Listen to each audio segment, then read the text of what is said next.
Dicen por ahí, y de hecho en uno de los escritos más lindos que existe, hablan acerca de los hijos y la relación con ellos. Y hay una parte que todos deberíamos tener claros, y es que los hijos no son tus hijos, son los hijos de la vida. Y como decimos, son prestaditos. Pero uno se apega tanto y creo que son los seres que llegan a ocupar el lugar más importante de nuestro corazón. Y nos apegamos tanto a ellos, que sin lugar a duda uno puede afirmar que el dolor más grande que puede enfrentar cualquier ser humano en cualquier momento de su vida es la pérdida de un hijo. El aceptarlo, el reconocerlo, el aprender a vivir sin un hijo. Pues vamos a hablar de esto y vamos a hacerlo con una mujer que pertenece a una fundación hermosa que tiene como trabajo principal acompañar a personas que están en este proceso. Y pues vamos a darle la bienvenida a Luz Beatriz Múnera de la Fundación Lazos. ¿Cómo está, Luz Beatriz? Gracias por estar con nosotros aquí en Las Tres Gracias. No, gracias a ustedes por invitarnos. Es muy valioso poder contar con este espacio para que la gente se dé cuenta de que estamos allí y poderles ayudar. Sí, vamos a abrir las líneas. Si uno contara solamente en la vida como los números, como la aritmética, lo normal no es que los padres veamos morir nuestros hijos. Debería ser, si fueran solo cuentas, que ellos nos vieran partir a nosotros. La realidad es muy distinta. Y es que desde ahí parte el problema. Nos han enseñado que la ley natural de la vida es, y lo enseñan en el colegio, nacer, crecer, reproducirnos y morir. ¿Cierto? Esa es la ley natural. Y resulta que esa no es la ley natural. La ley natural es nacer y morir. Aquello de crecer y reproducirnos es cuestión del destino, del azar o de las determinaciones. Entonces, desde ahí tenemos como una información errada. ¿Cómo nace la fundación? Porque ya está claro que tenemos la necesidad de acompañarnos en este momento de duelo, que como decía Lucero, puede ser el duelo más doloroso y más difícil de superar. Entonces, en esta medida, ¿cómo nace la fundación y a quiénes va dirigida? Mira, la fundación nace por una experiencia propia. Alejandro, mi hijo mayor, murió cuando iba a cumplir 6 años. Cuando Alejandro murió, yo me di cuenta de que era una situación difícil. Yo me di cuenta de que yo sabía hacer muchas cosas, siempre he sido proactiva, me he movido, y me di cuenta que yo no estaba preparada para despedirlo, lo que decíamos al principio, ¿no? Yo nunca pensé ni nunca me imaginé que Alejandro se fuera a morir. Cuando Alejandro murió, pues me di cuenta de que sí, de que la muerte sí me tocaba a mí. Sí le tocaba a él. Fuera de eso estuve en una unidad de cancerología con más niños y más familias viviendo el mismo drama. Entonces dije yo, no soy la primera ni soy la única, esto es muy difícil. Yo recuerdo que recién muerto Alejandro, yo me asomé al balcón de la casa y vi todas las lucecitas de la ciudad y yo pensé, en cada lucecita es una familia y en cada familia tiene que haber una pérdida. ¿Cómo están haciendo? Tenía yo unas preguntas sin respuesta. ¿Qué es un duelo? ¿Cómo se hace un duelo? ¿Qué es normal y qué no es normal en todo esto que me está pasando y que estoy viviendo? ¿Qué me puede pasar a mí como ser humano si yo no hago un buen proceso de duelo? Entonces todas esas preguntas estaban ahí sin respuesta. Entonces me puse en la tarea de buscar respuestas yo misma y yo tengo que ser capaz. Sobre todo cuando yo le cerré los ojitos a Alejandro, yo le dije, amorcito, vete tranquilo, que la mamita va a estar bien. Él respiró y se fue. Entonces él tenía cáncer, perdón. Él tenía leucemia. Tenía 6 años. ¿Cuánto tiempo duró el proceso de la enfermedad? Duró un año. Entonces yo me quedé como con ese gran compromiso de decir, listo, yo voy a estar bien y yo lo voy a lograr. Y ese ha sido siempre el motor. Entonces me puse a estudiar el tema del duelo y a buscar respuesta a estas preguntas y quise hacer una fundación en homenaje a él para ayudar a otras familias. Entonces ahí fue donde empecé con esa tarea, con otra mamá que también había perdido a su niño de 13 años por un cáncer. Empezamos a buscar y casualmente nos dimos cuenta que en Bogotá, 2 meses atrás, unas familias también habían empezado Lazos. Entonces decidimos, en lugar de ponerle un nombre diferente a dijimos, bueno, pongámoslo... Unámonos y hagamos red, y esto es muy lindo y muy importante. Entonces decidimos fundar el capítulo de Lazos Medellín, esto hace ya 16 años. Con el tema del duelo hay distintas etapas, ¿no? Desde la angustia que genera el perder a alguien, la incredulidad que a veces genera que alguien se ha ido, la negación, el renegar y el decir, porque a mí, o sea, si Dios existe, entonces ¿por qué me hace esto a mí? ¿Cierto? Sé que hay varias etapas, particularmente en el caso del duelo, cuando se trata de hijos. ¿Se sabe cuáles son de pronto esos procesos naturales por los cuales se atraviesa una familia? Nosotros los hemos simplificado con el fin de que sea lo más claro y lo más gráfico posible, y los simplificamos en 3 etapas. La primera etapa es la negación, que es el primer golpe, es ese choque, es esa irrealidad, como tú le decías, esa negación, ese shock. Yo la llamo la etapa del no. Eso no puede ser, no, esto no, o sea, uno no lo concibe. Esa es una etapa donde lo más recomendable es darse tiempo para expresar el dolor, dejarlo fluir, llorar si es necesario, cuidarse, si se tiene rabia, pues dejar que la rabia fluya, es dejar por ese no que por lo menos me protege un poquito, ¿cierto? Como que esa incredulidad, no, aquí es sí se murió, no va a volver, no lo volverá a ver, no lo volverá a abrazar. Entonces es la etapa más crítica, es allí donde nosotros recomendamos que la gente vaya a lazos, porque es un proceso crítico y duro al que hay que trabajarle. Donde aquí las cosas que decimos que eran normales en la primera etapa, aquí se vuelven tarea. Entonces yo ya tengo, si tengo rabia, tengo que perdonar, si tengo miedo, tengo que enfrentarlo, si tengo culpas, tengo que sanarlas, y así todo lo que va apareciendo en el camino. Y la tercera es la del restablecimiento. ¿Y ahora qué hago? ¿Cómo reconstruyo mi vida? Cuando yo ya limpié el camino de todos esos obstáculos que se presentaron, viene el momento de reconstruir. Entonces se pueden simplificar en tres.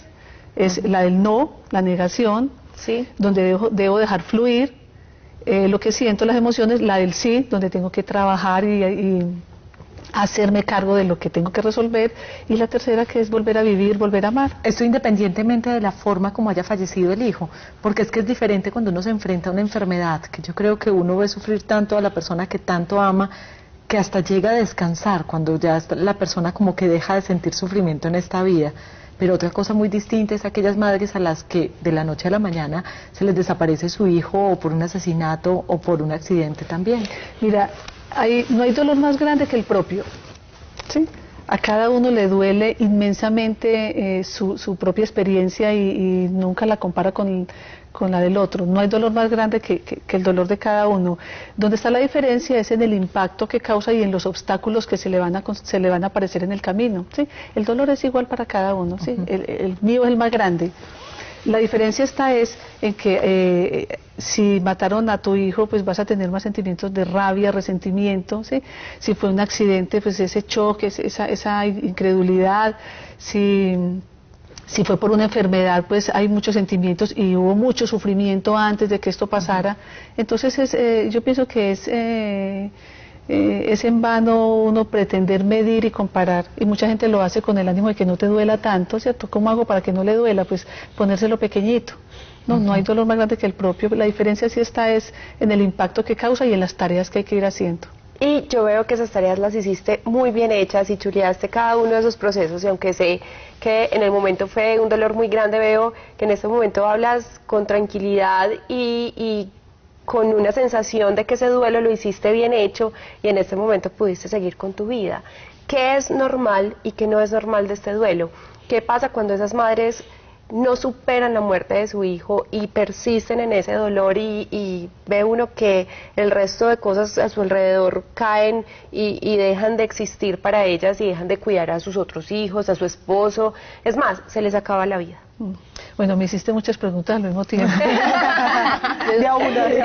Sí, porque esto tiene mucha tela para cortar. Mira, ¿qué es normal? Estar mal. Es normal tener mucho dolor, es normal no quererme levantar. Cuando a mí alguien me llama y me dice, estoy muy preocupado porque tal persona perdió a su hijo o a su esposo y no quiere ir a trabajar, yo no me preocupo si está bien, porque eso no es normal, ¿sí? Entonces es normal estar mal y expresar. Ahora, si ya empieza a pasar el tiempo y los meses y los años y esa situación sigue ahí, pues obviamente ese es un duelo que no se ha empezado a hacer y se vuelven duelos patológicos y ya tendrá que haber cierta intervención ya profesional, ¿sí? Yo estoy convencida de que el ser humano en condiciones normales no necesita un psicólogo para hacer un proceso de duelo, pero sí necesitamos información que nos diga cómo es y cómo se hace. Entonces sí es verdad, hay muchas personas que se han quedado en el piso, que se han quedado derrumbados y no salen adelante, se rompen los vínculos con los otros hijos, se les daña la vida, y yo pienso que esos hijos que se fueron se merecen que hagamos el esfuerzo. Yo cuando pienso en Alejandro en ese momento, digo, la palabra con la que lo relaciono no es ni muerte ni dolor, yo lo relaciono con la palabra maestro. Ese es mi maestro de vida y me ha enseñado cosas bellísimas y me siento orgullosa de él. Entonces el dolor ya no llega. Ahora, hay momentos también de la vida. Se ven muchas mujeres que han perdido a sus hijos estando en el vientre. Y refieren que este es un dolor impresionante, ¿cierto? No haber tenido oportunidad siquiera de conocerlos o haberles dado la vida. Ustedes reciben y ayudan a personas que han tenido desde esta etapa de la vida a una mamá cuyo hijo ya de pronto era grande, había hecho su vida y de pronto ya ellas son abuelas, pero pues tienen estas pérdidas, o sea, claro, se vive de manera obviamente muy distinta en cada claro, momento. las recibimos a ellas y a los papás con los brazos abiertos, porque lastimosamente este es un duelo que no es muy validado. Generalmente cuando se pierde un bebé en el vientre o cuando acaba de nacer, la gente le dice, no, pero es que no lo alcanzaste a conocer, estás muy joven, vas a tener otros bebés, y empiezan a minimizarlo y la gente se lo cree. Ese papá y esa mamá terminan creyéndose que no hay que hacer un proceso de duelo, y resulta que sí hay que hacerlo, hay que hacer un proceso, porque murieron, además de morir el bebé, murieron las expectativas, murieron los sueños, murieron ilusiones. Quedan muchas secuelas de esas muertes perinatales.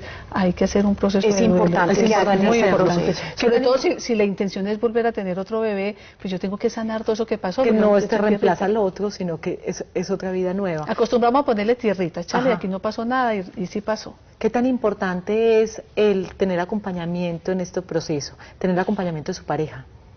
Total. Aquí hay un porcentaje, unas estadísticas muy dolorosas. Entre el 80 y el 85% de las parejas que pierden hijos se separan.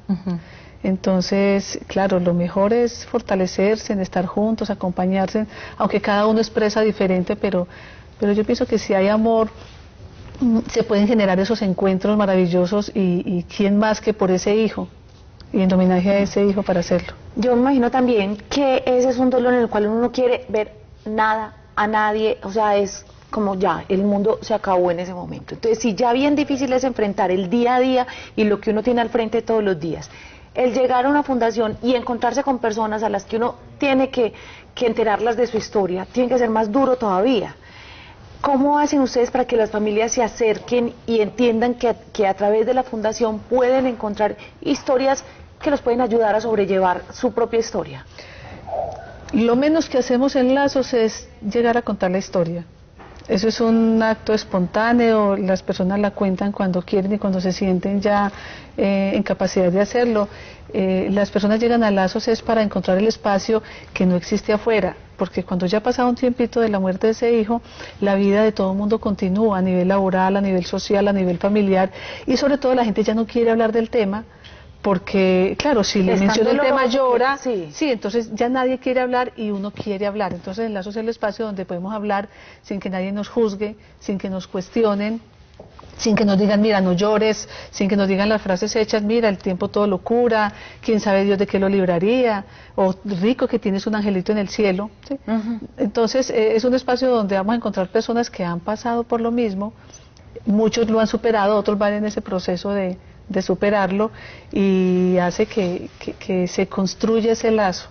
Obviamente hay personas que no se conectan con los grupos, pero la gran mayoría sí encuentran la salida allí. Estás mencionando muchas cosas que siempre cuando a uno se le muere un ser querido, cuando tiene un amigo, un familiar, a quien se le muere un ser querido, uno muchas veces no sabe qué decir y cómo manifestarse y cómo proteger a esa persona que está sufriendo.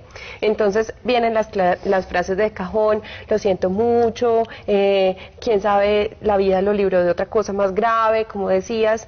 Entonces, danos pues como unas indicaciones de cómo nosotros, las personas que vivimos alrededor de esa persona que está sufriendo, qué es lo que debemos hacer y qué es lo más inteligente para decir y actuar en ese momento. La gente se preocupa mucho y hace mucha fuerza por eso, pues yo qué digo, y la respuesta es tan sencilla, porque no hay que decir nada. No existen las palabras mágicas que le quiten el dolor a la otra persona, y nosotros queremos hacer el mayor esfuerzo para quitarlo. No, lo que hay que hacer es, yo lo digo muy sencillo, es oído, hombro y abrazo. Es no decir nada, es estar acompañando, acompañar, es decir, aquí estoy, yo no tengo palabras, si es que tengo que decir algo, yo es decir, no tengo palabras, quiero que sepas que aquí estoy para apoyarte, ¿qué necesitas? Es normal que uno tenga como recaídas, esto como cualquier otro dolor intenso, o como cualquier calamidad que realmente es para la vida, es normal que uno tenga recaídas y momentos difíciles. Claro, el duelo es un proceso de altibajos. Y en un mismo día puede sentirse uno por la mañana se levanta y está bien, y de pronto a mediodía siente que se fue al piso, y en la tardecita cree que volvió otra vez. Es un proceso así de altibajos, y a medida que uno va avanzando en el proceso, y a medida que uno va superando obstáculos y va tomando conciencia de su propia tarea, esas curvas se van siendo menos pronunciadas hasta que ya termina uno con una vida normal y mucho mejor, diría yo. Pues Beatriz, ¿hace cuánto fue lo de Alejandro? Alejandro murió hace 17 años. En 17 años, bueno, ¿tú ya tenías más familia, además de Cuando de tu Alejandro niño? murió, quedó Susana. Alejandro murió de 6 años, Susana tenía 4.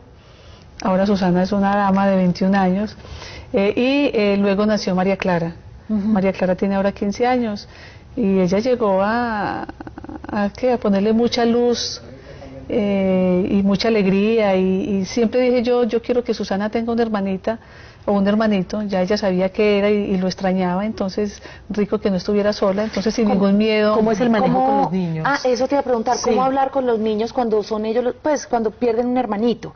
Que no es lo mismo uno hablar con alguien grande o alguien que ya entiende la situación, a una personita que apenas está conociendo lo que es la vida ahora, para venir uno a hablarles de la muerte. Esto sí que es tema largo, porque con los niños cometemos unos errores tremendos. De hecho, yo me equivoqué con Susana. Cuando Alejandro murió, yo no la llevé al funeral, y Susana tenía 4 años y estaba perfectamente lista para asistir, y ninguno de los otros sobrinos tampoco fueron. Fue un error grande, y Susana hoy todavía recuerda que ella se dio cuenta de que el hermanito había muerto porque un vecinito le dijo.